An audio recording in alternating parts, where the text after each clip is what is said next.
আল্লাহু আকবার,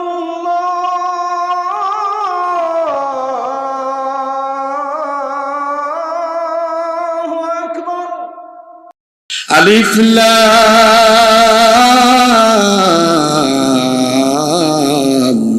রা কিতাবুন আনজালনাহু ইলাইকা লিতুখরিজান নাসা মিনায-যুলুমাতি ইলান নূর।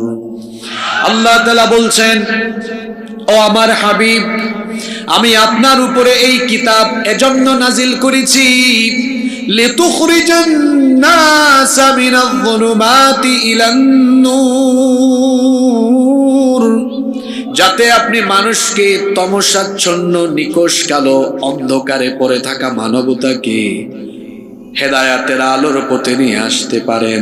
গুমরাহির পথ থেকে তাদেরকে যেন হেদায়াতের পথ চিনিয়ে দিতে পারেন, কুফরির পথ থেকে তাদেরকে যেন ঈমানের পথ চিনিয়ে দিতে পারেন, জাহান্নামের পথ থেকে তাদেরকে যেন বের করে এনে জান্নাতের পথ দেখিয়ে দিতে পারেন। এই জন্য কোরআন যিনি নাজিল করেছেন তিনি কে? অজানা গন্তব্যে কোনো পথি হাঁটা যদি আরম্ভ করে, কেউ যদি তাকে পথের ঠিকানা না দেয়, সে যেমন দিক বিদিক ছুটাছুটি করে হয়রান হয়ে যাবে, ঠিক তেমনি এই পৃথিবীতে আসার পর এই মহাবিশ্বের স্রষ্টা যদি মানুষকে সঠিক পথ না দেখান, সেই মানুষও দিকভ্রান্ত হয়ে গিয়ে লাইনচ্যুত হয়ে গিয়ে পথহারা হয়ে যাবে। এজন্য আল্লাহ তাআলা এই মানুষকে পৃথিবীতে সঠিক পথ দেখানোর জন্য চূড়ান্ত গাইডলাইন হিসাবে এই কোরআন মানুষকে দিয়েছেন। সুবহানাল্লাহ। এটি আপনাকে অন্ধকার থেকে বের করে আলোর দিকে, জাহান্নামের পথ থেকে আপনাকে ফিরিয়ে এনে জান্নাতের পথ চিনিয়ে দিবে। সুবহানাল্লাহ। তাহলে কোরআনের মাধ্যমে জান্নাতের পথ, সত্য পথ, সঠিক পথ, হেদায়েতের পথ চেনা যায়। এই কোরআনের মাধ্যমে আমরা জান্নাতের পথে পরিচালিত হয়ে আমরা আল্লাহর জান্নাত পেতে চাই কি চাই না? কথা বলেন, চাই কি চাই না? আমরা আল্লাহর জান্নাত চাই, আর জান্নাতের পথ দেখাবে কোরআন। কোরআনের মাধ্যমে জান্নাতের পথ পেতে হলে আপনারা অমনোযোগী হবেন না। আমি কিন্তু কোথাও কোনো মাহফিলে কোনো ভূমিকা দেই না, 2-3 মিনিটের ভিতরে মূল কথায় চলে যাই। আপনারা অনেকে ভাবছেন হুজুর মনে হয় 15-20 মিনিট বক্কর সক্কর কথা বলবে, তারপরে মূল আলোচনা যাবে না। আমার কথা শুরু হয়ে গেছে আরো বহু আগে। মনোযোগ আছে আপনাদের? 2-3 ঘন্টার লম্বা বক্তৃতার চাইতে কয়েক মিনিটের গুছালো এবং মূল কথা, এটা আমাদের জীবনকে পরিবর্তন করতে পারে। এজন্য সকলের মনোযোগ আকর্ষণ করছি, আমরা সময় কাজে লাগাবো ইনশাআল্লাহ। বলছিলাম, কোরআনের মাধ্যমে জান্নাতের পথ পেতে হলে কোরআনের দাবি পূরণ করতে হবে। জোরে বলেন তো কথাটা কি বললাম? কিসের দাবি পূরণ করতে হবে? কোরআনের দাবি পূরণ করতে হবে। এখন প্রশ্ন হতে পারে, তাহলে কোরআনের আবার দাবি কি? মানুষের প্রতি কোরআনে কারীমের দাবি হলো মোট 9টি। কথা বুঝে থাকলে সবাই বলেন, আমি মানুষ, আপনিও মানুষ, আমাদের প্রতি কোরআনে কারীমের দাবি মোট কয়টি? আজকে এই পয়েন্টগুলো শুনেন আর নিজের বিবেককে জিজ্ঞেস করেন যে আমি কি কোরআনের এই দাবিগুলো পূরণ করতে পেরেছি? যদি পূরণ করতে পারি তো আলহামদুলিল্লাহ, আমি জান্নাতের পথে নিজেকে পরিচালিত করতে পারছি। আর আমি যদি এই দাবিগুলো পূরণ করতে ব্যর্থ হই, তাহলে এই কোরআন আপনাকে জান্নাতের পথ যেটা দেখিয়েছে ওই পথে আপনি আর যাইতে পারবেন? দাবি পূরণ করতে হবে। তাহলে আমাদের প্রতি কোরআনে কারীমের দাবি হলো মোট, জোরে বলেন তো কয়টি? নাম্বার 1, আউয়ালান, প্রথম পয়েন্ট বলছি, কোরআনে কারীমের উপরে পরিপূর্ণ ঈমান আনা। পরিপূর্ণ কি আনা? ঈমানটা কিরকম হবে? এই কথা বিশ্বাস করা এটা মানবরচিত নয়, এটা অথেন্টিক জেনুইন একটি কিতাব যা নাজিল হয়েছে কার তরফ থেকে? জোরে বলেন, কার তরফ থেকে? এই কোরআন কোথা থেকে, কার কাছ থেকে নাজিল হলো, সেই জবাব আল্লাহ কত সুন্দর করে কোরআনে কারীমে দিয়েছেন। تنزيلا ممن خلق الأرض والسماوات العلا তোমাদের মাথার উপরের সুবিস্তৃত সুউচ্চ আকাশ আর পায়ের তলার জমিন এত সুন্দর করে সৃষ্টি করেছেন যিনি, এই কোরআন তোমাদের জন্য নাজিল করেছেন তিনি। কোরআনে কারীমের উপরে পরিপূর্ণ ঈমান আনার মানে হলো এই কথা বিশ্বাস করা, এটা আমার আপনার নবী নিজে থেকে রচনা করে বা বানিয়ে কোরআন প্রচার করেননি, বা কোরআন নিজে থেকে রচনা করে আমাদেরকে দিয়ে যাননি, বরং আমার নবী কোরআনের ভেতরে কোনো একটা কথা নিজের বলেন নাই। ওয়ামা ইয়ানতিকু আনিল হাওয়া ইন হুয়া ইল্লা ওয়াহায়ুন ইউহা।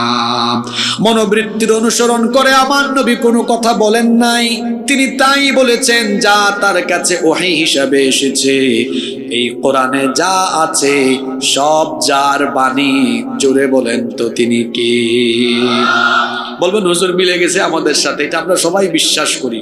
কথা এতটুকুতে শেষ নয়, এতটুকুতেই কথা সীমাবদ্ধ নয়।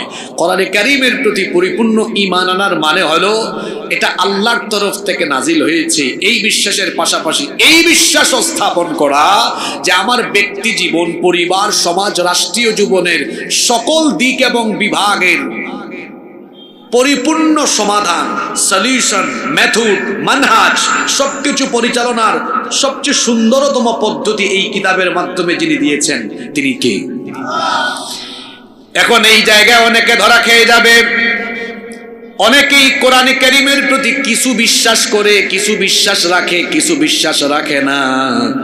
আপনি বলবেন হুজুর কথাটা বুঝলাম না, এটি আল্লাহর বাণী, এটা বিশ্বাস করে কিন্তু কোরআন দিয়ে যে সমাজ এবং রাষ্ট্র পরিচালনা করা যায় এই ঈমান তার নাই।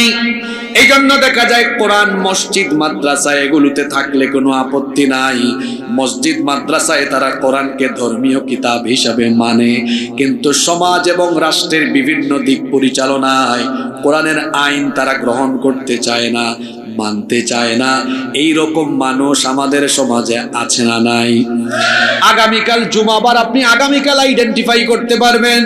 জুমার দিনে যদি মসজিদে খতিব সাহেব বক্তব্য রাখতে গিয়ে বলেন, সম্মানিত মুসল্লিবৃন্দ, মসজিদ কমিটি শোনেন, আমাদের এই মসজিদ আল্লাহর আইনের ভিত্তিতে চলবে।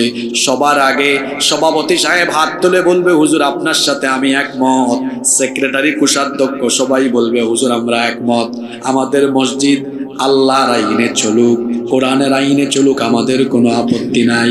এই বড় বিল গঙ্গাচড়ার সব মানুষ একমত হবে হুজুর আমরাও রাজি আছি। হুজুর যদি খুশি হয়ে পরবর্তী পয়েন্টে বলেন যে আল্লাহর আইনে, যে কোরআনের আইনে মসজিদ চলবে, সেই আল্লাহর আইনে, কোরআনের আইনে সমাজ চলবে, রাষ্ট্র চলবে, এই বক্তব্য দেওয়ার পরেই দেখবেন মসজিদে থাকা বহু আবুল কাশেম, বহু আব্দুর রহমান, আব্দুস সাত্তারের চেহারা তখন একেবারে কালো হয়ে গিয়েছে। তাহলে কি বুঝলেন? কোরআনের প্রতি তার পূর্ণ ঈমান। কথা বলেন, পূর্ণ ঈমান। ওরা ধর্মীয় ক্ষেত্রে কোরআন মানে। এখন কোরআন তো শুধুমাত্র ধর্মীয় কিতাব নয়, বরং এটি হলো মানুষের জীবন পরিচালনার চূড়ান্ত এবং একমাত্র সংবিধান। কেউ যদি এই ব্যাপারে কোনো ধরনের সন্দেহ করে তাহলে সে কোরআনের প্রথম দাবি পূরণ করতে পারে নাই। কি আশ্চর্য অবস্থা! আজকে কোরআন আর আমাদের জীবনের কত মিল। পার্লামেন্ট উদ্বোধনের আগে কোরআন থেকে তেলাওয়াত হয়, এরপরে সেই পার্লামেন্টেই কোরআন বিরোধী আইন পাস হয়। ব্যবসা প্রতিষ্ঠান উদ্বোধনের আগে হুজুর ডেকে এনে মিলাদ হয়, কোরআন তেলাওয়াত হয়, সুদ ঘুষের টাকা আর 2 নাম্বারি করে পরিচালনা হয়। বিবাহ উদ্বোধনের আগে হুজুর ডেকে এনে বিবাহের খুতবা দেওয়া হয়, আর হুজুর সাহেব বিবাহের খুতবায় কোরআনের আয়াত তেলাওয়াত করেন। অথচ ইসলামিক পদ্ধতিতে গান বাজনা আর পশ্চিমা রীতিনীতির অনুকরণ করে যৌতুকের মাধ্যমে বিবাহের অনুষ্ঠান হয়। এমনি ভাবে দেখা যায় আমরা কোরআন তেলাওয়াত করি কিন্তু সমাজে, রাষ্ট্রে কোরআনের আইন মানি না। সমাজ এবং রাষ্ট্রকে কোরআন পরিচালনা করতে পারে এই বিশ্বাসও আমরা করি না।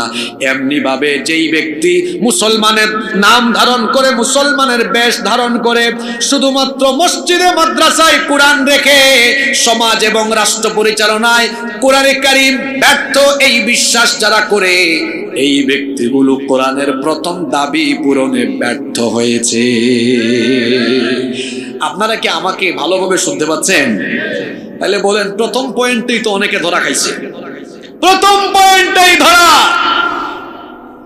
ও কোরআনকে ধর্মীয় কিতাব মনে করেছে। কোরআনে কারীম শুধু ধর্মীয় কিতাব নয়, এটি হচ্ছে মানুষের জীবনের সকল দিক বিভাগ পরিচালনার চূড়ান্ত এবং একমাত্র সংবিধান।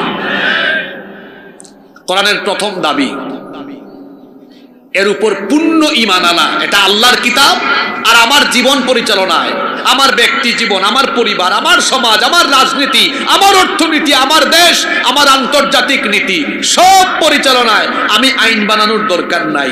এই কোরআনে কারীমে সব যিনি দিয়েছেন তিনি কে? নাম্বার 2, মনোযোগ দিয়ে কথাগুলো শুনেন। আমাদের প্রতি কোরআনে কারীমের 2 নাম্বার দাবি হলো আল্লাহর এই কিতাব বিশুদ্ধভাবে তিলাওয়াত করা। বিশুদ্ধভাবে কি করা? আমি তো বড় দুঃখ করে বলি, বাংলাদেশে বলা হয় 90% মুসলমান, কিন্তু যদি একটা আদমশুমারি করা হয় কতজন কোরআন পড়তে পারে, আমার মনে হয় 85% মুসলমানই এখনো কোরআন শুদ্ধ করে পড়তে পারে না। 2 দিন আগে বগুড়ায় ওই শিবগঞ্জে এশার নামাজের আজান হয়েছে। আমি এক মসজিদে ঢুকেছি, ইমাম সাহেব তেলাওয়াত করছে লাহনে জালি, একটা অক্ষরের মাখরাজ তার ঠিক নাই, মাখরাজ ঠিক নেই, সিফাত ঠিক নেই, মাদ ঠিক নেই, গুন্না ঠিক নেই, তাজবিদের কোনো নিয়ম নীতি অ্যাপ্লাই হচ্ছে না, নামাজ আদায় করছে। আমি চিন্তা করলাম এই ইমামকে এখানে নিয়োগ দিল কে? পরে চিন্তা করলাম, বুঝছি আমার দেশে তো বহু মসজিদ আছে যেখানে সভাপতি সেক্রেটারি ইমাম নিয়োগ করে, অথচ সভাপতি সেক্রেটারির আউযুবিল্লাহ পড়লে 100টা ভুল করবে। মসজিদের ইমাম নিয়োগ করবেন, সেই মসজিদে খতিব থাকলে তিনি, অথবা আশেপাশে কোনো আলিয়া মাদ্রাসা, কওমি মাদ্রাসার বড় কোনো আলেম থাকলে তিনি এসে ইন্টারভিউ নিয়ে তেলাওয়াত শুনে মাসালা মাসাইল এবং অন্যান্য সব কিছু জাস্টিফাই করে ইমাম সাহেব নিয়োগ করবেন। যদি একজন ইমাম এমন থাকেন তার তেলাওয়াত সহি না, তাহলে তো ওই মসজিদের সব মুসল্লিদের নামাজ বাতিল হয়ে যাবে। কি বলবো দুঃখের কথা, আজ আমাদের দেশে, আমি নিজে আলিয়া মাদ্রাসার ছাত্র, কোনোদিন কওমি মাদ্রাসায় পড়ি নাই, কিন্তু আমাদের আলিয়া মাদ্রাসায় এখন কোরআন চর্চা কমে গিয়েছে। অনেক ছাত্র আছে আলিয়া মাদ্রাসার, অনেক হুজুর দেখেছি, অনেক বক্তা দেখেছি, কোরআন বিশুদ্ধ করে পড়তে পারে না। আপনি বলবেন হুজুর বিশুদ্ধ করে পড়লে পড়ুক, না পড়লে নাই, কোরআনের আমল করলে হয়েছে। কে বলেছে আপনাকে কোরআনের আমল করলে হয়েছে? আপনি নবীজির সিরাত ভালো করে পড়েন। যে সাহাবী ঈমান এনেছেন, আগে আল্লাহর নবী তাকে বলেছেন তুমি আগে কোরআন শিক্ষা করো। কি শিক্ষা করো?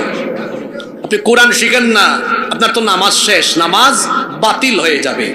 বিশুদ্ধভাবে যেই ব্যক্তি কোরআন তেলাওয়াত করতে পারে না, সেই ব্যক্তি 3টা ক্ষতির সম্মুখীন হবে। জুড়ে বলেন কয়টা ক্ষতি?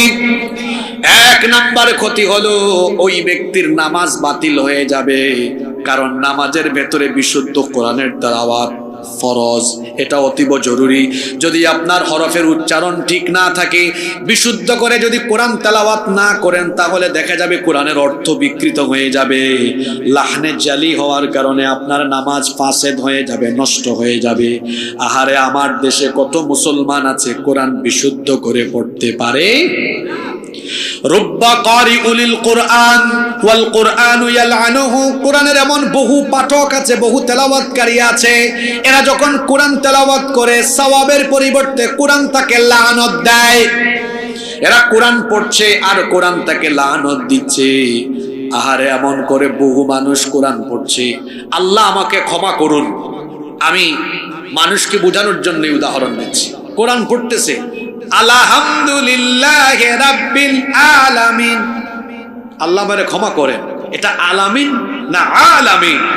ওই বগুড়ার ইমাম সাহেব তিনি পড়ছেন শাইআ কে পড়ছেন শাইআ, হামজাকে আইন, আইনকে হামজা। আপনি কি জানেন হামজাকে আইন আর আইনকে হামজা বানিয়ে ফেললে ওই শব্দের অর্থ আর ঠিক থাকে না? একটা অক্ষরের মাখরাজ যখন ঠিক থাকে না, এটা অর্থ বিকৃত হয়। যেমন সূরা ইখলাসের প্রথম শব্দ কুল, বলুন হুয়াল্লাহু আহাদ, তিনি আল্লাহ যিনি একক অদ্বিতীয়। আপনি কফের জায়গায় কাফ বলেছেন, কাফ অর্থ হবে কুল। এখানে আলেমরা বসে আছেন, ওটা তখন আমরের সিগা হয়, অর্থ হয় খাও, তখন অর্থ হয় যে আল্লাহ একজন তারে ধইরা খায়া ফেলো। নাউযু বিল্লাহি মিন যালিক। আমার দেশে অনেক কূটনৈতিক বিচক্ষণ ব্যক্তি আছে, এরা কয় হুজুর অসুবিধা নাই তো, ওই যে কোরআন শরীফের নিচে বাংলা উচ্চারণ দেওয়া থাকে ওইটা দেখে পড়ে কালু হাদাল্লাজি রুজিকনা মিন কাব। বাংলা তো এরকমই হবে। এখন বলেন তো বাংলায় যেটা কালু হয় আরবিতে সেটা কি হয়? কলু। কারণ আরবিতে 7টা অক্ষর মোটা, এগুলো চিকন বা পাতলা হয় না। সদ, বদ, ত, র, খ, গইন, কফ, এগুলো মোটা অক্ষর, পুর বলিষ্ঠ করে পড়তে হয়। সে বলছে কালু হাদাল্লাযী ইন্না লিল্লাহি ওয়া ইন্না ইলাইহি, এটা কালুকে বলেছে, এটার অর্থ হলো ক, এটা হলো কলু। হাযা, রালের উচ্চারণ তো জিহ্বার আগাকে দাঁতের আগায় লাগায় বলতে হয়। বলতেছে হাজা, ব্যাকল, হাজার অর্থ একটা আর হাজার অর্থ আরেকটা। বিশ্বাস করেন বাংলাদেশে যে পরিমাণ তাফসীর মাহফিল হয়, যদি এই খরচ দিয়ে প্রতিটা গ্রামে গ্রামে কুরআন শিক্ষা কেন্দ্র পরিচালনা করা হতো তাহলে অনেক বেশি ফায়দা হতো। আমি কি একদিন 1 ঘন্টা ওয়াজ করে সব মানুষের নামাজ ঠিক করে দিতে পারবো? Never ever, it's quite impossible, এটা অসম্ভব। কিন্তু এখানে যদি 1 মাস আমি একাডেমিক ওয়েতে কোরআন শিখাতে পারি, তারপরে আমি নামাজের শুরু থেকে শেষ পর্যন্ত মিনাল বিদায়া ইলান নিহায়া, একেবারে তাকবীর থেকে নিয়ে সালাম পর্যন্ত শিখিয়ে দিতে পারি, অন্তত মানুষের নামাজ কি হবে? এই যে কোরআন আমরা মাহফিলের আয়োজন করি, মাহফিল এসে শুনি, দায়িত্ব কি শেষ? কোরআনের দাবি পূরণ করেন আপনি। মাহফিল আয়োজন করা কোরআনের দাবি নয়, এটা কোরআন প্রচারের অন্তর্ভুক্ত। এটাও একটা কাজ, উত্তম কাজ, কোরআন প্রচার করছেন। কিন্তু এর চেয়ে উত্তম কাজ হলো কোরআন শিক্ষা করা। কোরআনে কারীমের সর্বপ্রথম যে শব্দ নাজিল হয়েছে সেটি কি? ইকরা। অর্থ কি? পড়ুন। এই কিতাব পড়ার আদেশ দেওয়া হয়েছে। পড়বেন কেমনে? বাংলা উচ্চারণ দেখে। আল্লাহকে জিজ্ঞেস করলাম, আল্লাহ আমি কোরআন কেমনে পড়বো? আল্লাহ জবাব দিলেন ওয়ারাত্তিলিল কুরআন তারতিলা। তারতিলের সাথে তাজবিদের মাধ্যমে তাহসিন করে বিশুদ্ধ এবং সুন্দরভাবে কোরআন পড়ো। এই হুকুমটা কার? যারা বিশুদ্ধ করে কোরআন পড়তে জানে না এদের ক্ষতি 3টা। 1 নাম্বার, এদের নামাজ শেষ। নামাজ কবুল হবে কোয়ান্টিটি নয়, নামাজে কোয়ালিটি থাকা লাগে। কথা শুনতেছেন যুবক ভাইয়েরা? এদিক সেদিক তাকায়েন না। আমি ইউনিভার্সিটিতে পড়াকালীন 2nd ইয়ারে 3rd সেমিস্টারে আমাদের এক স্যার ছিলেন, তিনি এখন কানাডায় থাকেন। তো স্যারের বাসায় গিয়েছিলাম সন্ধ্যার পরে। তো স্যার আমাদেরকে নাস্তা খাওয়ালেন, তারপর বললেন আজকে তোমাদেরকে একটা মজার জিনিস দেখাই। বললাম স্যার কি দেখাবেন? কিছুদিন আগে ফাইনাল এক্সাম আমরা শেষ করেছি ইউনিভার্সিটিতে। 1 বান্ডেল খাতা বের করে একজনের খাতা দেখালেন, 51 পৃষ্ঠা লিখেছে। স্যার তাকে নাম্বার দিয়েছেন 1। কত? স্যার বললেন দেখো ওর লেখার কোয়ান্টিটি বেশি কিন্তু কোয়ালিটি এত খারাপ। সুআল কোশ্চেন ছিল একটা, উত্তর দিয়েছে। তো বললাম তাহলে স্যার তারে 1 দিলেন কেন? একটু দয়া করে দিয়েছি, 51 পৃষ্ঠা লিখছে তো একটু মায়া করে দিলাম 1। আরেকটা খাতা স্যার বের করলেন, ও লিখেছে মাত্র 16 পৃষ্ঠা, A+ পেজ। তো স্যার খাতা দেখায় বললেন দেখো এত বেশি লেখার দরকার নাই, যদি কোয়ালিটিফুল লেখা হয় কম লেখাই যথেষ্ট। 100 রাকাত নামাজ আদায় করেছেন, 100 রাকাত। তেলাওয়াত সহি না, রুকু ঠিক নাই, সাজদা ঠিক নাই, তাদিলে আরকান ঠিক নাই। 100 রাকাত নামাজের কোনো দামই নাই। 2 রাকাত নামাজ আদায় করেছেন, তিলাওয়াত বিশুদ্ধ, রুকু সাজদা সুন্দর, নামাজে খুশু আছে, তাদিলে আরকান ঠিক আছে। 2 রাকাত নামাজের দাম আল্লাহর কাছে আছে। সুবহানাল্লাহ। কোয়ান্টিটি নয়, দরকার হলো কোয়ালিটি। জুড়ে বলেন দরকার কি? 1 সপ্তাহ নামাজ আদায় করেন, 5 ওয়াক্তই পড়েন, কি পড়েন আপনি? তিলাওয়াত তো সহি না। কোরআনে কারীম যার সহি হয় না তার 3টা ক্ষতি। 1 নাম্বার তার নামাজ বাতিল, দুই নাম্বার ক্ষতি হলো যারা কোরআনের সাথে সম্পর্ক রাখে না, কোরআন শিখে না, কিয়ামতের দিন এরা নবীর সুপারিশ পাবে না, নবীজির শাফায়াত থেকে তারা বঞ্চিত হয়ে যাবে। কোরআনে কারীমের 25 নম্বর সূরা সূরাতুল ফুরকানের 30 নম্বর আয়াতে রব্বুল আলামিন বলছেন, কিয়ামতের ময়দানে আল্লাহর রাসূল কিছু লোকদের বিরুদ্ধে দাঁড়িয়ে অভিযোগ করে আল্লাহ তাআলাকে বলবেন, ওয়াকালার রাসূলু ইয়া রাব্বি ইন্না কওমি তাখাযু হাযাল কুরআনা মাহজুরা। রাসূল বলবেন, ইয়া রাব্বি, হে রব, ইন্না কওমি তাখাযু হাযাল কুরআনা মাহজুরা। আমার উম্মতের, আমার কওমের এই লোকগুলো কোরআনকে পরিত্যাগ করেছিল, কোরআন শিখে নাই, কোরআন পড়ে নাই, বুঝে নাই, কোরআনের রঙে রঙিন হয় নাই। এরা দুনিয়াতে যেভাবে কোরআনকে পরিত্যাগ করেছিল, আজ হাসরের মাঠে আমি রাসূলও এদেরকে আজ পরিত্যাগ করলাম। কাউকে যদি রাসূল পরিত্যাগ করেন, তার কোন বাপ তারে বাঁচাবে? কোন বাপ তারে আর বাঁচাবে? রাসূল যদি সুপারিশ না করেন, ওর বাঁচার কোনো উপায় আছে?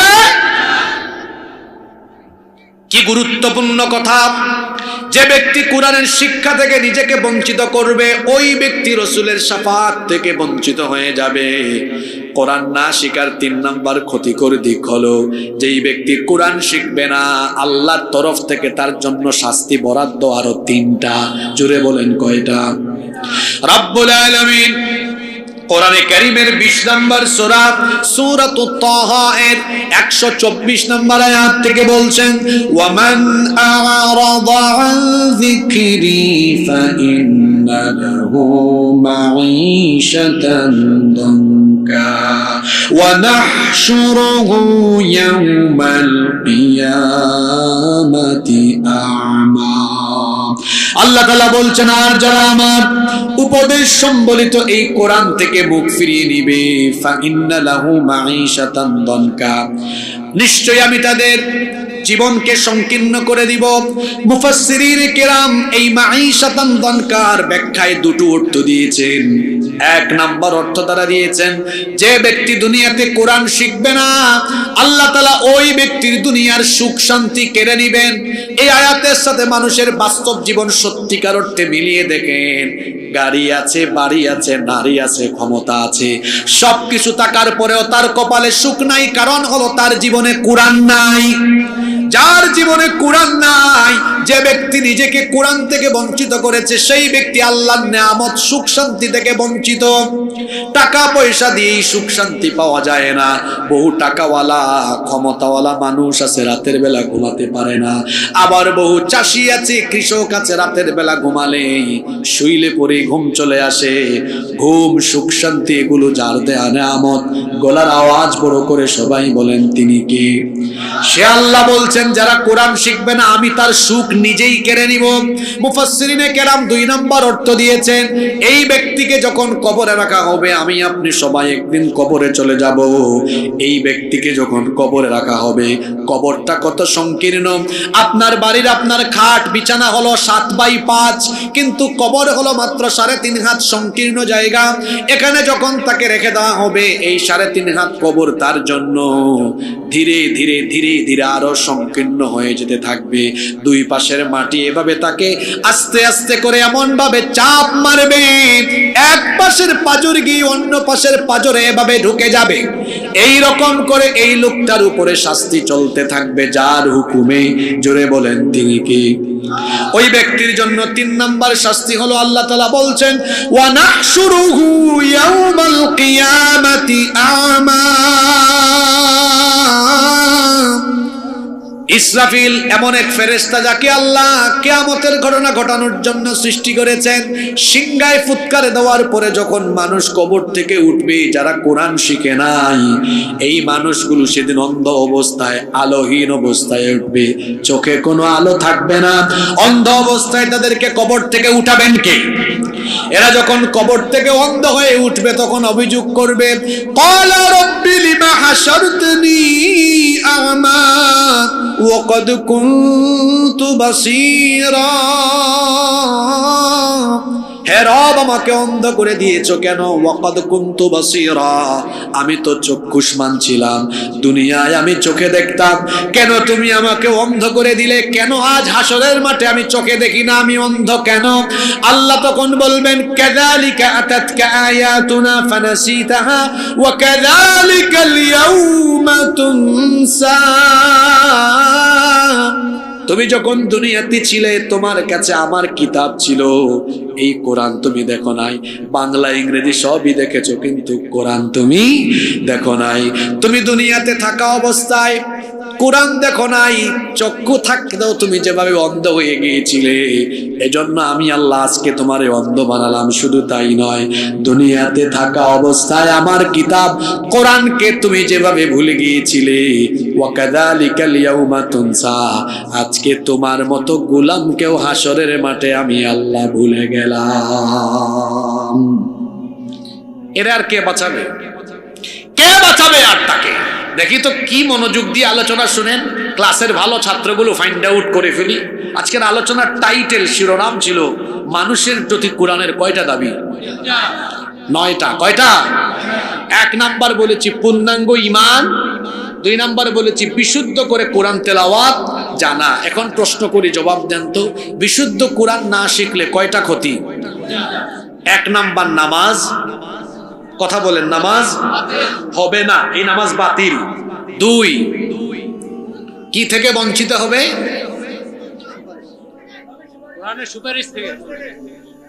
দেখছেন ওয়াজ মাহফিলের শ্রোতা দেখেন, ইন্না লিল্লাহি ওয়া ইন্না ইলাইহি, এইরকম বলে আপনারা ওয়াজ শুনেন না? বক্কর সক্কর কিছু ছাত্র আমরা ক্লাসেও দেখতাম, ক্লাস করে ক্লাসের শেষে স্যার বলতেন, দেখি আজকের ক্লাসের সামারিটা বলো তো। কয়েকজন পারে, কয়েকজন পারে না। যারা পারে তারা মনোযোগী ছিল, কনসেন্ট্রেট, মনোযোগী ছিল, আর যারা পারে না হা করে তাকাই ছিল, কিছুক্ষণ ডানে কিছুক্ষণ বামে, এই বুঝি আপনি আলোচনা শুনেন না। 1 নাম্বার ক্ষতি, তার নামাজ বাতিল। 2 নাম্বার ওই ব্যক্তি রসুলের সুপারিশ থেকে বঞ্চিত হবে। 3 নাম্বার আল্লাহর তরফ থেকে শাস্তি পাবে, দুনিয়ায়ও পাবে আখিরাতেও পাবে। দুনিয়া আখিরাতের শাস্তি কয়টা? আরো। দুনিয়ার সুখ শান্তি কেড়ে নিবেন কে? 2 নাম্বার কবর সংকীর্ণ করে দিবেন কে? 3 নাম্বার এই ব্যক্তিকে কবর থেকে হাসরের ময়দানে কি অবস্থায় উঠানো হবে? কোরআন শিখার দরকার আছে না নাই? জোরে বলেন, শিখার দরকার আছে না নাই? আমি এই এলাকার দায়িত্বশীলগণকে অনুরোধ করে যাব, মসজিদ কমিটিকে অনুরোধ করে যাব, প্রতিটা গ্রামে প্রতিটা মসজিদে বিশুদ্ধ কোরআন শিক্ষা কেন্দ্র চালু করুন, যাতে মানুষ কোরআন শিখতে পারে। মানুষ যখন কোরআন শিখতে পারবে, কোরআনের প্রতি আবেগ বাড়বে, ভালোবাসা বাড়বে। আপনি দেখেন না, কিছু মানুষ সূরা ফাতিহা পড়ে কেঁদে ফেলে। বিশুদ্ধ কোরআন তেলাওয়াতের একটা আকর্ষণ আছে, দেখবেন যারা বিশুদ্ধ কোরআন তেলাওয়াত করে, অর্থ না বুঝলেও বিশুদ্ধ তেলাওয়াতের আকর্ষণে কলিজা ঠান্ডা হয়ে চক্ষু দিয়ে পানি বের হয়ে পড়ে। একটু মসজিদে হারামে যাইয়েন, মসজিদে হারামে, মসজিদে নববীতে দেখবেন তেলাওয়াত যখন শুরু হয়, আলহামদুলিল্লাহি রাব্বিল আলামিন আর রহমানির রহিম মালিকি ইয়াউমিদ্দিন ইয়্যাকা না'বুদু ওয়া ইয়্যাকা নাস্তাঈন ইহদিনাস সিরাতাল মুস্তাকিম সিরাতাল লাযীনা আন'আমতা আলাইহিম গায়রিল মাগদুবি আলাইহিম ওয়ালাদ-দাল্লিন।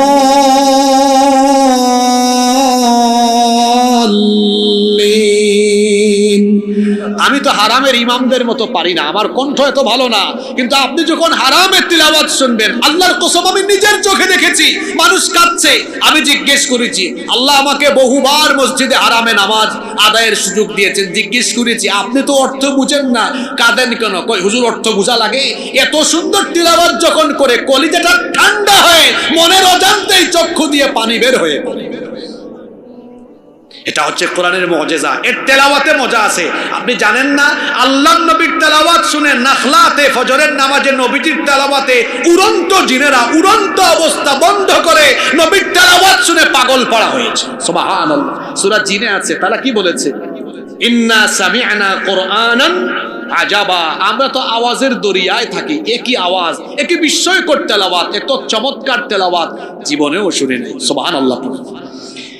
কোরআন যখন কোরআনের মতো পড়বেন শুনতে মজা লাগবে, আর যখন বলবেন কালু হাজাল্লাজি রুজিকনা মিন কাবলু ওয়া উতুবিহি মুতাচাবিহা, আল্লাহ আমাকে ক্ষমা করে দেন, এটা মানুষকে বোঝানোর জন্য আমি জাস্ট বলেছি, শুনতেও মজা লাগবে না, তেলাওয়াতে কোনো সওয়াবও পাওয়া যাবে না, নামাজগুলোও শুদ্ধ হবে। চিন্তা করেন তো, জান্নাত চাই তো কোরআনের প্রতি আমাদের প্রতি কোরআনের যে দাবি, 2 নম্বর দাবিটাই তো এখনো পূরণ করতে পারলাম না। কোরআন সই করে পড়তে পারি না। আমি অনুরোধ করে যাব, এই এলাকায় যেন কোরআন শিক্ষা কেন্দ্র অচিরেই চালু করা হয়। কোরআনের আলো ঘরে ঘরে জ্বালো, সংসদে জ্বালো, ঘরে ঘরে আর সংসদে জ্বালানোর আগে আল্লাহর রাসূলের সিরাত অধ্যয়ন করে নবীজির সিরাতগত মানহাজ দেখেন। আল্লাহর নবী আগে মানুষকে তার হৃদয়কে কোরআনের আলোয় আলোকিত করেছেন। আমি যদি মানুষের হৃদয়কে কোরআনের আলোয় আলোকিত করি, তাহলে কোরআনের আলোয় আলোকিত হৃদয়ের এই মানুষগুলো কোরআনের জন্য এমন এক গণবিস্ফোরণ ঘটাবে যা রুখে দেওয়ার সাহস পৃথিবীর কারো থাকবে না। এজন্য ম্যান টু ম্যান, ইন্ডিভিজুয়ালি কোরআনের দাওয়াত দিয়ে মানুষকে কোরআনের আলোয় আলোকিত করতে হবে। আপনারা যারা বিশুদ্ধ করে কোরআন পড়তে পারেন না, বিশুদ্ধ করে কোরআন পড়তে পারেন না, অনেক খারাপ লাগে আপনাদের। আজকে সিদ্ধান্ত নেন, টেক ইউর ডিসিশন, সিদ্ধান্ত নিয়ে যান, আমি আর সময় নষ্ট করব না। আল্লাহর কি জবাব দিবেন বলেন তো? আল্লাহ এত সময় দিলেন, আপনি কোরআন বিশুদ্ধ করে শিখলেন না, এই অপরাধী হয়ে আপনি আল্লাহর সামনে দাঁড়াবেন কেমনে? আজকে সিদ্ধান্ত নিয়ে যান, যেভাবেই হোক, যার কাছে গিয়ে হোক, কোরআন আমি শিখবই শিখব ইনশাআল্লাহ। নাম্বার 3, মানুষের উপরে কোরআনে কারীমের 3 নাম্বার দাবি হলো কোরআন বিশুদ্ধ করে শেখার পরে বেশি বেশি তিলাওয়াত করা এবং কোরআন শোনা। কারণ কোরআন তেলাওয়াত করলে বা শুনলে ইমানের ব্যাটারিকে ফুলফিল যিনি করে দেন তিনি কে? ওয়া ইযা তুলিয়াত আলাইহিম আয়াতুহু যাদাতহুম ঈমানা, যখন তাদের সামনে কোরআন পড়া হয় তখন তাদের ঈমান বাড়ে। কোরআনের তেলাওয়াতে মানুষের ঈমান বাড়ে। দেখবেন যখন মনটা খারাপ, টেনশন কাজ করে, ওযু করে কোরআন তেলাওয়াতে বসে যান, মনটা প্রশান্ত হয়ে যাবে। আজকে আমাদের বাড়ির ভেতরে কোরআন তেলাওয়াত নাই, ঘরের ভেতরে কোরআনের তেলাওয়াত নাই। এই অভ্যাস কমে যাওয়ার কারণে আমাদের ঘরগুলো আজকে শয়তানের আড্ডাখানায় পরিণত হয়েছে।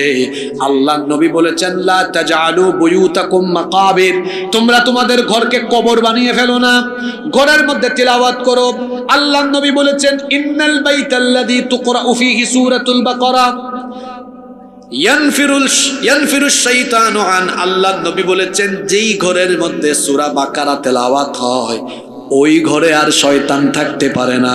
কোরআনের তেলাওয়াত আরম্ভ হলে শয়তান তখন ঘর ছেড়ে পালিয়ে যায়। তাহলে যেই ঘরে কোরআনের তেলাওয়াত হয় না ওই ঘর শয়তানের আড্ডাখানা, আর যে ঘরে কোরআনের তেলাওয়াত আছে ওই ঘরে শয়তান আর থাকতে পারে। এজন্য বেশি বেশি কোরআন তেলাওয়াত করবেন। এটা হচ্ছে আমাদের উপরে কোরআনের 3 নাম্বার হক। সুযোগ পেলেই কোরআন তেলাওয়াত করেন, কোরআন তেলাওয়াত করেন, কোরআন তেলাওয়াত করেন। একদিকে হরফে হরফে আছে 10 নেকি, অন্যদিকে কোরআন তেলাওয়াতের কারণে আপনার হৃদয়ে যিনি সাকিনা নাজিল করে দিবেন, জোরে বলেন তিনি কি? 4 নাম্বার আমাদের উপরে কোরআনের 4 নাম্বার হক হলো আমার অধীনস্থদেরকে কোরআন শিক্ষা দেওয়া। 1 নম্বরে আমার পরিবারকে কোরআন শিক্ষা দেওয়া, এটা আমার দায়িত্ব।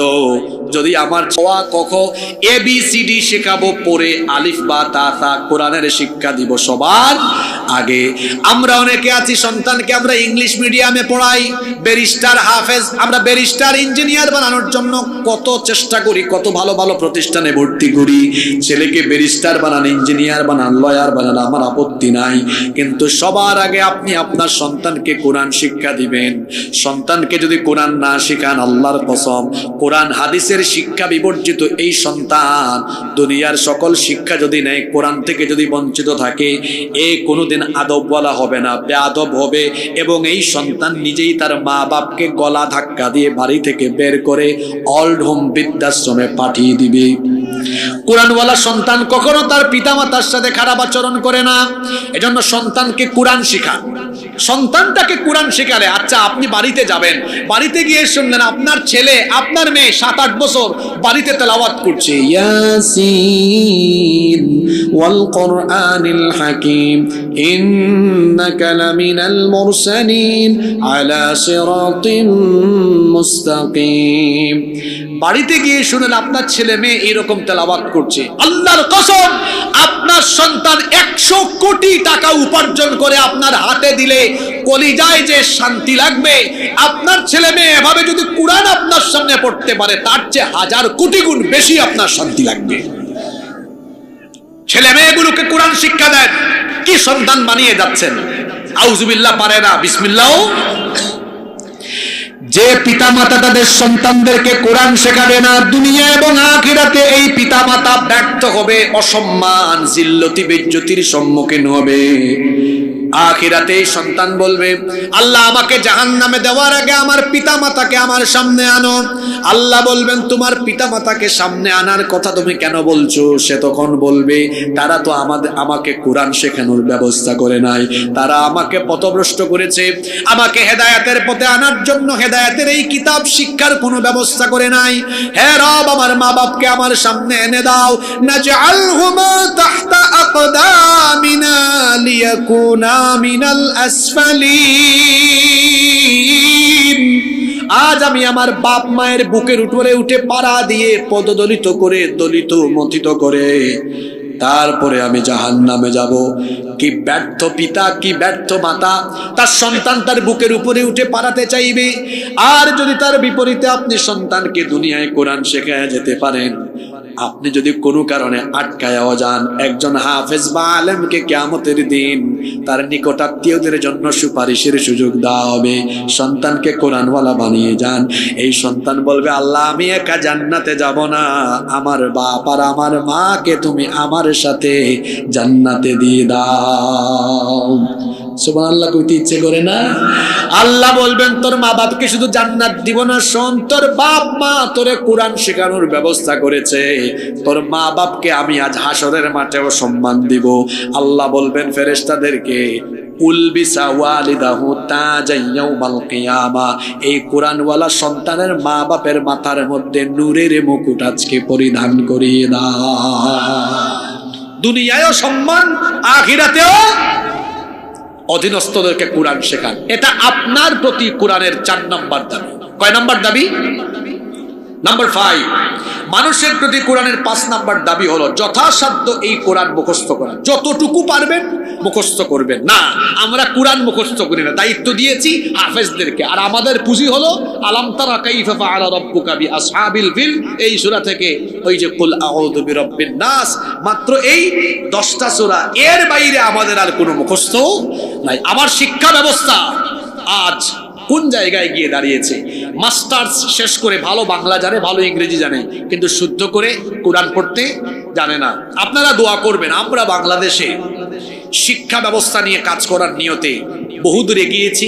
সামনে আমরা কিছু প্রতিষ্ঠান এমন তৈরি করব। আমার শিক্ষা প্রতিষ্ঠানগুলো এমন হওয়া দরকার, এখানে কোরআনের শিক্ষা বাদ থাকবে না। প্রতিটি ক্লাসে বাংলা, ইংরেজি, গণিত, তারপরে বিজ্ঞান বা ব্যবসায়িক যত সাবজেক্ট আছে, সায়েন্স কমার্সের, এগুলো থাকবে, আইসিটি থাকবে, সবই থাকবে। পাশাপাশি কোরআন, হাদিস, আরবি মাস্ট থাকবে সেখানে। আচ্ছা, এমন হইলে কেমন হইতো শুনেন তো আপনারা। হ্যাঁ, আলাদা করে আর শিক্ষার দরকার নাই। প্লে, নার্সারি, তাকে আদব কায়দা, দোয়া দুরুদ, মাসালা শিক্ষা দেওয়া হবে। ক্লাস 1, 2, ক্লাস 1, 2 এই 2 ক্লাসে, ক্লাস 1-এ তাকে কায়দা, সিফারা পড়ায়া নাজেরা দেওয়া হবে। ক্লাস 2-তে তাজবিদ সহকারে বিশুদ্ধ করে কোরআন শেখানো হবে। এবার আসেন ক্লাস 3, 4, 5, 6, 7, 8, 9, 10, কয়টা ক্লাস? 8টা ক্লাস। প্রতি ক্লাসে সিলেবাস বাধ্যতামূলক করেন। 3 পারা কোরআন অবশ্যই মুখস্থ করতে হবে। 1 পারাতে 20 পাতা আছে, 20 পেজ, তাহলে 3 পারাতে 60 পৃষ্ঠা। 1 বছরে 60 পৃষ্ঠা মুখস্থ করা ব্যাপার? কথা বলেন, ব্যাপার? ব্যাপারই না। তাহলে দেখা যাবে এই ছেলে এসএসসি শেষ করার সময় কোরআনের 24 পারা মুখস্থ। ইন্টারমিডিয়েটের ফার্স্ট ইয়ারে আরো 3 পারা, সেকেন্ড ইয়ারে আরো 3 পারা, 3, 3, 6, 24 আর 6 কত? জোরে বলেন। 30। এবার সে ইউনিভার্সিটিতে যাবে, সে যে ডিপার্টমেন্টে পড়বে। এখন সে ডাক্তার হবে, হোক হাফেজ ডাক্তার, ইঞ্জিনিয়ার হবে, হোক হাফেজ ইঞ্জিনিয়ার, ব্যারিস্টার হবে, হাফেজ ব্যারিস্টার, হাফেজ অ্যাডভোকেট। দেখা যাবে আমার দেশের একজন লয়ারও যখন আদালতে দাঁড়িয়ে কোনো মামলার এজলাসে যখন হেয়ারিং করবেন, দেখা যাবে তিনি তখন ভালো ইংরেজি জানেন, তার পাশাপাশি কোরআনের টেক্সট সেখানে তেলাওয়াত করে উদ্ধৃতি দিয়ে মাঝে মাঝে আরবিতেও কথা বলে। সুবহানাল্লাহ। এমন শিক্ষা ব্যবস্থা যদি হতো, তাহলে অনার্স মাস্টার শেষ করে যারা চুরি ডাকাতি করে এই সিলেবাস যেখানে কোরআন নাই হাদিস নাই, এরা চোর ডাকাত হতো না। যদি এখানে কোরআনিক সিলেবাসের সমন্বয় কম্বিনেশন ঘটানো হতো, তাহলে চোর ডাকাত দুর্নীতিবাজ হওয়ার পরিবর্তে এরা দেশপ্রেমিক, আল্লাহওয়ালা আর পরহেজগার হতো।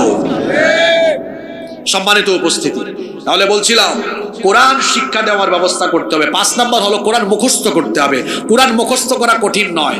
আজকে আপনাদেরকে কোরআন মুখস্থ করার কৌশল শিক্ষা দিয়ে যায়। আমি নিজে স্কুলের ছাত্র, এরপরে আমার বাবা, আমার 14 গোষ্ঠীতে কোনো আলেম নাই, সব জেনারেল শিক্ষায় শিক্ষিত, ইউনিভার্সিটি পড়ুয়া। আমার বাপ আমাকে স্কুল থেকে ধরে এনে মাদ্রাসায় দিয়েছেন, মাদ্রাসার সর্বোচ্চ পড়ালেখা শেষ করেছি, ইউনিভার্সিটিতেও আমি পড়েছি। যেহেতু ছোটবেলা আমি স্কুলে পড়েছি, আমি হাফেজ হওয়ার সুযোগ পাইনি। একটা আক্ষেপ ছিল, মনে মনে চিন্তা করলাম হাফেজ আমাকে হতেই হবে।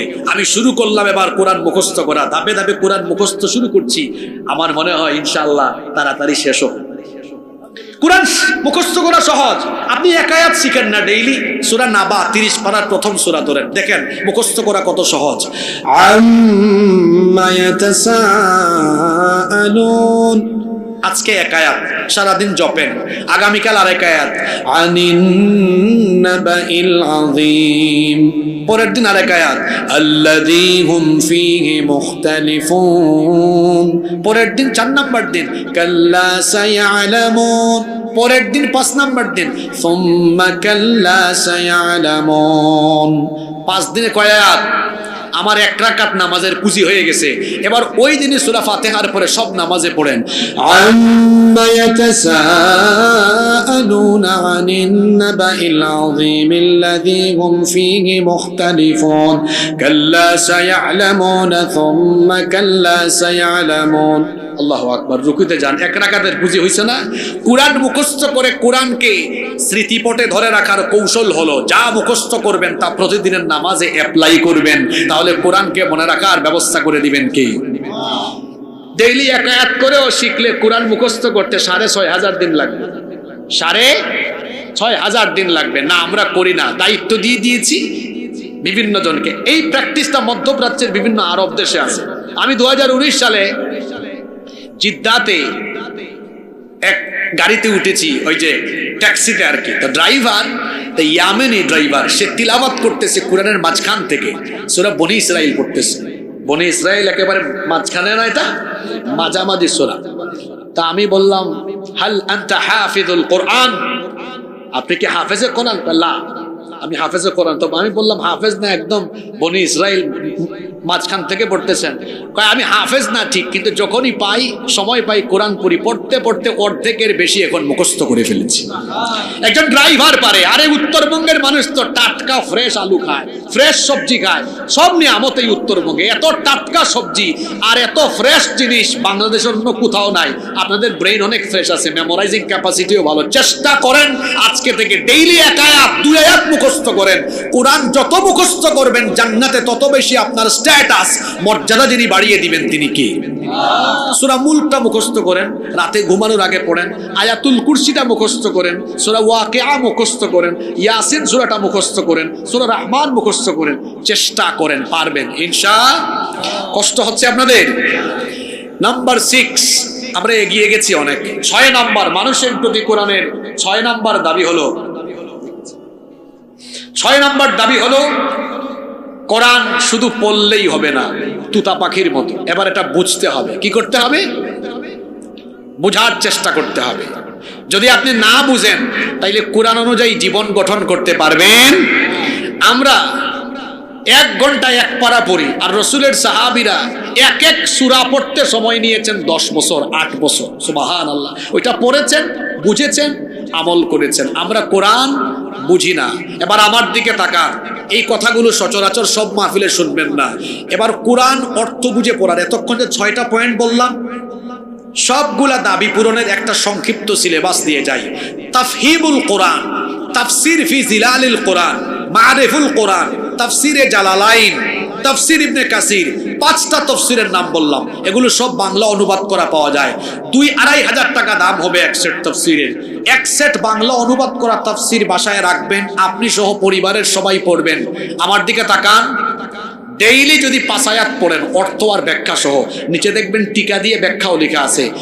বড় জোর 10-15 মিনিট সময় লাগবে 5 আয়াত পড়তে। ডেইলি কোনো মানুষ যদি 5 আয়াত করে কোরআন পড়ে, আমি ক্যালকুলেটরে হিসাব করে বলতেছি, পুরা কোরআন অর্থ সহ ব্যাখ্যা সহ শেষ করতে তার সময় লাগবে 4 বছর। কেউ যদি বলে হুজুর আমি 10 আয়াত করে পড়বো, সময় লাগবে 2 বছর। কেউ যদি বলে হুজুর 10 আয়াত কেন, 20 আয়াত পড়বো, ব্যাপার নাই, এটা আমার জন্য পড়া। তো সুসংবাদ আছে আপনার জন্য, আপনার পুরা কোরআন শেষ করতে সময় লাগবে মাত্র না। কোনো প্ল্যান নাই, আপনার পরিকল্পনা নাই, আগডুম বাগডুম প্ল্যান। খালি মাহফিল করলেন বছরে একদিন আর বড় বড় কথা বললেন। কোরআন পড়ুন, কোরআন পড়ুন। কি জবাব দিবেন আল্লাহর কাছে? এত বড় খোলা চিঠি আল্লাহ আপনাকে দিয়েছেন।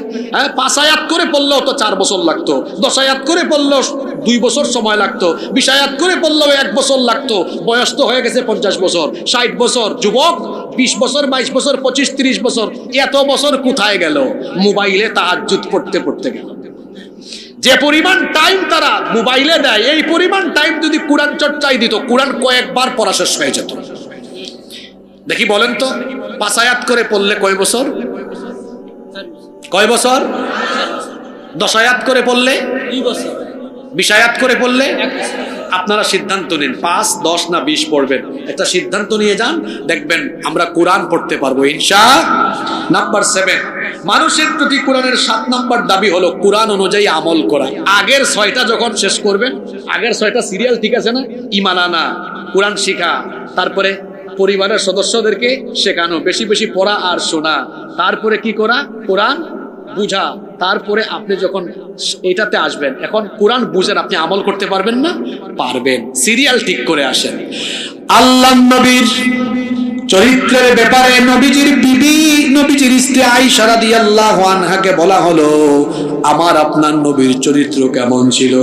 তিনি বললেন, তোমাদের বাড়ি থেকে কোরআন নাই, বাড়ি ফিরে যাও। কানা খুলুকুহুল কোরআন, আমার নবীর চরিত্র হলো কোরআন। এই কোরআন যেমন আমার নবীও ছিলেন তেমন। এটা প্রিন্টেড কোরআন, আর আমার নবী হলেন প্র্যাকটিক্যাল কোরআন। সুবহানাল্লাহ পড়েন। 6 নাম্বার, 7 নাম্বার দাবি আমল করা। 8 নাম্বার দাবি হলো কোরআনের দাওয়াত নিয়ে মানুষের কাছে বের হয়ে পড়া। এজন্য কোরআনের দলের সাথে নিজেকে সম্পৃক্ত করা। যারা ব্যক্তি, গোষ্ঠী আর পরিবারের আদর্শ প্রচার করে না, যারা আদর্শ প্রচার করে কোরআনের, আদর্শ প্রচার করে নবীজির, যারা আল্লাহ আর রাসূলের দিকে মানুষকে ডাকে, তাদের সাথে শামিল হয়ে কোরআনের প্রচারে লিপ্ত হওয়া। সুবহানাল্লাহ। ওয়াল তাকুম মিনকুম উম্মাতুন ইয়াদউনা ইলাল খায়রি ওয়া ইয়ামুরুনা বিল মা'রুফি ওয়া ইয়ানহাউনা আনিল মুনকার ওয়া উলাইকা হুমুল মুফলিহুন। তোমাদের মধ্যে এমন একটি দল থাকা উচিত যারা মানুষকে কল্যাণের দিকে আহ্বান করবে, সৎ কাজের আদেশ আর অসৎ কাজের আদেশ দিবে। তাহলে এই যে কোরআনের 8 নাম্বার দাবির কথা বললাম, আল্লাহর কোরআনের আলোকে মানুষকে সৎ কাজের দিকে ডাকা, অসৎ কাজে শামিল, অসৎ কাজে বাধা দেওয়া, এর জন্য যারা কোরআনের দাওয়াত দেয়, সেই কোরআন ভিত্তিক দলের সাথে আমাদের শামিল হওয়ার দরকার আছে না নাই? এটা হলো কোরআনের 8 নাম্বার দাবি। 9 নাম্বার দাবি হলো এই কোরআনের দাওয়াত দিয়েই সীমাবদ্ধ থাকা যাবে না। দাওয়াত দিয়ে দিয়ে কোরআনের পক্ষে জনমত গঠন করার পরে 9 নাম্বার দাবি হলো সমাজ এবং রাষ্ট্রে কোরআনের অনুশাসনের বাস্তবায়ন করা। শুধু কোরআন মসজিদে থাকবে, মাদ্রাসায় থাকবে, আর রাষ্ট্র পরিচালনায় কোরআন থাকবে না, এমনটা তো হতে পারে না। এই কোরআন মসজিদ মাদ্রাসায় যেমন থাকবে, তেমনি পার্লামেন্ট, সেক্রেটারিয়েট, বঙ্গভবন পরিচালনায় কোরআন থাকা লাগবে। আমি সময়ের অভাবে কথাগুলো আরো গুছায়া বলতে পারতাম, বললাম না। সংক্ষেপে যে বললাম, আমাদের উপরে কোরআনের দাবি কয়টা? জোরে বলেন কয়টা? নিজে নিজের সাথে মিলায় দেখুন তো কয়টা দাবি পূরণ করেছেন। হ্যাঁ, আমরা এই যে 9 নম্বর দাবি, কোরআনের রাষ্ট্র প্রতিষ্ঠা করা। আল্লাহর রাসূল তো 10 বছর মদিনা শাসন করেছেন, নিজের আইন দিয়ে না কোরআনের আইন দিয়ে? জোরে বলেন, নিজের আইন না কোরআনের আইন? কোরআনের আইন ছাড়া সমাজ থেকে অন্যায়, দুর্নীতি, সমাজ থেকে অপরাধ নির্মূল করা সম্ভব নয়। একটা উদাহরণ দেই, সবাই আমার দিকে তাকান। কেমন জানি আপনাদেরকে একটু অমনোযোগী মনে হচ্ছে, অমনোযোগী হবেন না। আজ বাংলাদেশে 68,000 গ্রামে 68,000 হুজুর। মানুষকে যদি বলেন সবাই নামাজি হন, এত ওয়াজ করার পরেও দেখবেন কয়েকজন মসজিদে যাবে না। কিন্তু পার্লামেন্ট থেকে যদি বলা হয় অথবা রাষ্ট্রপতির আদেশ ক্রমে যদি বঙ্গভবন থেকে গেজেট পাস করা বলা হয়, নামাজ না পড়লে ব্যাট দেওয়া হবে, ব্যাটের ধরে সবাই। আমরা মাদকের বিরুদ্ধে ওয়াজ করব, অনেকে মাদক গ্রহণ করবে, কিন্তু যদি রাষ্ট্রীয়ভাবে সিদ্ধান্ত না হয় সেটা কার্যকর হবে। তার মানে ওয়াজ দিয়ে যেটা হয় না, সেটা রাষ্ট্র ক্ষমতা দিয়ে হয়। ওয়াজেরও দরকার আছে, ওয়াজ দিয়ে কোরআনের পক্ষে জনমত গঠন করা হয়। কিন্তু রাষ্ট্রীয়ভাবে অন্যায় অপরাধকে নির্মূল করার জন্য কোরআনকে শুধু ওয়াজ মাহফিলে, কোরআনের ওয়াজ মাহফিলের মঞ্চে আর মসজিদের মিম্বরে কোরআন রাখলে চলবে না, বরং এই রাষ্ট্রকে কোরআনের ভিত্তিতে একটি জনকল্যাণমূলক রাষ্ট্রে পরিণত করতে হলে পার্লামেন্টে কোরআনের প্রতিনিধিদেরকে পাঠিয়ে দিতে হবে। এজন্য কোরআনের সমাজ বিনির্মাণে সবাই ঐক্যবদ্ধ থাকা লাগবে। এই দেশটা 71 সালে স্বাধীন হওয়ার পরে 2024 আজ 53 বছর ধরে বড় নির্যাতিত এক দেশ। সবাই বাংলাদেশের ভাগ্য পরিবর্তনের কথা বলে বড় বড় বুলিয়া উড়িয়ে জনগণকে ধোঁকা দিয়ে যখন ক্ষমতায় যায়, তখন বাংলাদেশের ভাগ্য বদলায় না, তাদের শার্ট প্যান্ট বদলায়, তাদের চেহারা সুরত বদলায়, গাড়ি বদলায়, বাড়ি বদলায়। বাংলাদেশের মানুষের ভাগ্য আর বদলায় না। বাংলাদেশের মানুষের ভাগ্য বদলাতে হলে চোর, ডাকাত, দুর্নীতিবাজ, সন্ত্রাস, ইসলাম বিরোধীদের পরিবর্তে কোরআনওয়ালা লোকদেরকে পার্লামেন্টে পাঠালে পরে এই দেশ একটি আদর্শ জনকল্যাণমূলক সুখী এবং সমৃদ্ধশালী রাষ্ট্রে পরিণত হবে ইনশাআল্লাহ। এজন্য আসুন, এটা শহীদ আবু সাঈদের এলাকা। শহীদ আবু সাঈদ রক্ত দিয়েছে এই দেশকে জুলুম মুক্ত করার জন্য। আরেকবার আমরা সবাই আমাদের শক্তি সামর্থ্য, প্রয়োজনে রক্ত, জানমাল সবকিছু কুরবান করে আরেকবার আমরা এই দেশকে সুখী সমৃদ্ধশালী হিসাবে পাওয়ার জন্য একটি কোরআনের বিপ্লবের জন্য ঐক্যবদ্ধ হয়ে কাজ করে আগামী দিনে আমরা বাংলাদেশে কোরআনের সমাজ, কোরআনের রাষ্ট্র গঠনে ভাই ভাই হয়ে কাঁধে কাঁধ লাগিয়ে এক হয়ে কাজ করব। কারা কারা রাজি আছেন? 2 হাত তুলে আল্লাহকে দেখান। মাশাআল্লাহ।